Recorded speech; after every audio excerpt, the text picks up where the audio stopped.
Ever imagine sitting down with like over 100 young women all over the world who are like fighting for the planet? Oh, yeah. Well, that's what we're doing today. Diving into Climate Sisters, resisting ecocide. Oh, this book is amazing. It's Uh, full of profiles of these young women just completely like on the front lines of the climate crisis. I know. And you know what I really love about it? Wait. It's like all these voices we don't normally get to hear from, you Yeah. know, from the global south. Like we always hear about Greta Thunberg, Right. which is great. It's great. But all these other stories that we need to be paying attention to. Yeah. And it really brings it home, you know? Like, this isn't some far off thing. No. This is happening right now. Yeah. The global temperature has already increased by like 1.3 degrees Celsius since pre-industrial times. It's wild. 2023, that was the hottest year on record. I know. And it's going to get hotter and hotter, Yeah. especially in regions that have been like seriously messed up by colonialism. It's true. And this book really emphasizes that, you know, like climate change isn't this isolated thing. Totally. It's social justice. It's economic inequality. Yeah, it's all It's connected. everything. And it's like it was having such a huge effect already. Like when we talk about rising sea levels, people think, oh, it's gradual. It's fine. We've got time. Right. But in places like Qatar, which this book talks about, Yeah. it's like a now problem. Mhm. It is. And it's where these climate sisters come in. Right. These incredible young women who are like taking charge. Yeah. So let's meet a few. Okay. First up, we have Lina Al-Tarawneh from Qatar. And, you know, you don't really think about like lush forests when you think about Qatar. No, not really. But Lina's story like begins with her love for these mangrove forests. Which are so important with the rising sea levels. I know, right? And she describes them as trees popping out of the sea, Wow. which I just love that visual. Yeah. But it was actually the plastic pollution that she saw that really like pushed her to get involved. Oh, wow. So it's amazing how just one thing that you see can spark this like passion in you. Right. And that's how her organization, Green Mangroves, got started. Cool. And what I love about it is like she's not just cleaning up the environment, she's bringing people in, you know? She's got these kayaking tours That's brilliant. through the mangroves. So she's like giving people this firsthand look at what's going on. Exactly. And showing them how beautiful it is and why it's worth saving. Yeah. Okay, ready for another climate sister? Yeah, hit me. Okay, this is Reem Al-Saffar from Iraq. Oy. And get this. What? She's a biologist, she's a poet, and a karate black belt. What a triple threat. I know, incredible, right? Wow. And like on top of all that, she's a climate activist. Wow. And was a delegate at COP27. No way. Yes.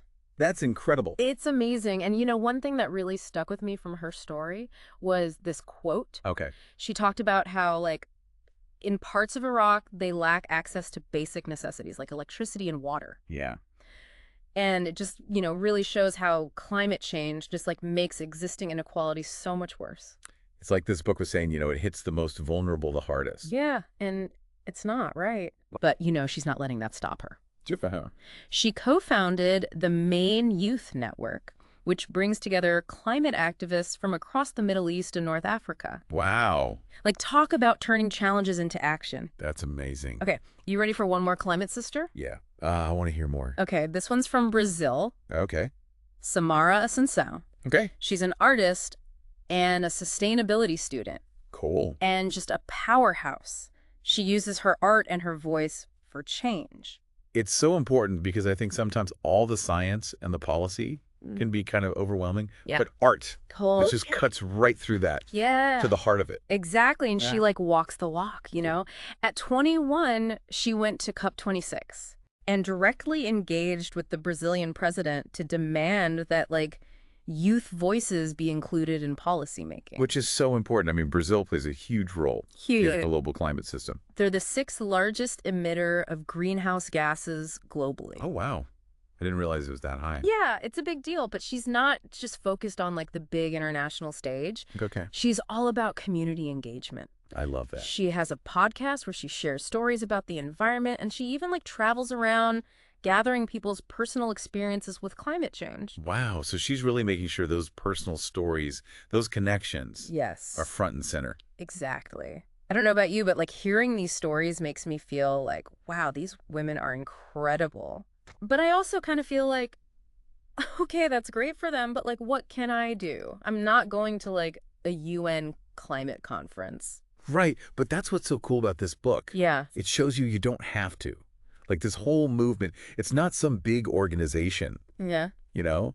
It's just people with passion people like Lina, Reem, and Samara who just saw something that needed to be done and they were like, I'm going to do it. So it's not about like having a big platform or anything. No. It's just about like doing something. Exactly. Just taking that first step. Like, remember Lina? Yeah. She's like, oh, plastic pollution. I'm going to start this whole thing cleaning up the environment, getting people involved. Yeah. So it's like, what do you see around you that makes you go, oh, that's not right? Totally. Like what gets under your skin? Maybe it's like trash in your park or Yeah. I don't know, like not enough bike lanes. And, you don't have to do it alone. No, totally. Like Reem, she created this whole network Right. of activists. Exactly. There's so much power in finding your people. It's like that saying, right? If you want to go fast, go alone. Right. If you want to go far, go together. Yes.